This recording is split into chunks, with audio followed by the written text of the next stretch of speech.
এখন থেকে আপনি ইচ্ছে করলে হোয়াটসঅ্যাপে যে কাউকে নির্ভয়ে পিকচার দিতে পারেন বা ভিডিও দিতে পারেন। আপনার পিকচারটা সে স্ক্রিনশটও নিতে পারবে না, প্লাস ডাউনলোডও করতে পারবে না। কীভাবে করবেন প্রসেসটা দেখিয়ে দিচ্ছি, স্ক্রিনটা ফলো করেন।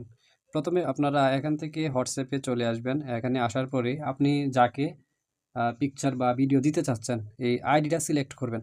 দেন আমি এই আইডিতে দিব সাপোজ, ঠিক আছে? আমি আমার আইডিতে সিলেক্ট করে নিলাম, আপনারা আপনার আইডি সিলেক্ট করবেন। দেন এখান থেকে নিচের এই অপশনটা, এই অপশনে ক্লিক করে দিবেন।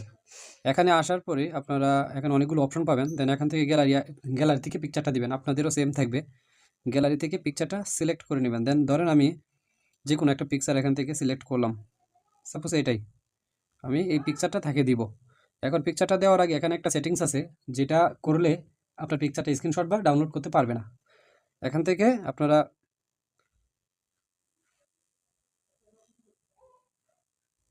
এই আইকনটাতে ক্লিক করে দিবেন। এখানে ক্লিক করার পরে দেখেন ওকে লেখা আসবে, দেন ওকে অপশনে ক্লিক করে দিবেন। এখন আপনারা এরো মার্কে ক্লিক করে পিকচারটা সেন্ড করে দিবেন। এই এরো মার্কে ক্লিক করে পিকচারটা সেন্ড করে দিবেন।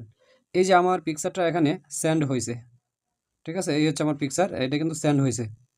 এখন এই পিকচারটা আমি যাকে পাঠাইছি সে শুধুমাত্র একবার দেখতে পাবে, এবং এই পিকচারটা সে ডাউনলোডও করতে পারবে না, প্লাস স্ক্রিনশট নিতে পারবে না।